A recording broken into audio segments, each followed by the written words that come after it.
হওয়ার কারণে মানে যার যার মতো তারা মানে পিছু আসতেছিল। সেই সময় জিয়াউর রহমান সাহেব যেটা করছেন, উনি ডাইরেক্ট ওই গাড়ি লাফ দিয়ে নাইমা তিনি একটা উঁচা টিলার মতো ছিল সে রূপে যে দাঁড়াইছে, দাঁড়ায় ওনার রিভলভার বের করে 4-5টা ফাঁকা গুলি করছে। করার পর বলতেছে যে তোমাদের কমান্ডিং অফিসার আমি আমি এখনও স্টিল দাঁড়ায় আছি ফ্রন্টে, আর তোমরা পিছিয়ে যেতেছো কেন?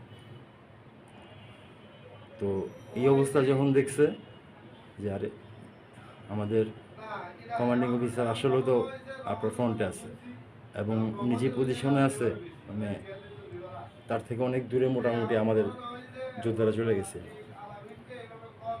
তখন তারা আবার সবাই মনে করেন প্রচণ্ড রকমভাবে আপনার পাকিস্তানের উপর আক্রমণ শুরু করে এবং পরবর্তীতে কিন্তু আমাদের ওই অপারেশনটা সফল হয়।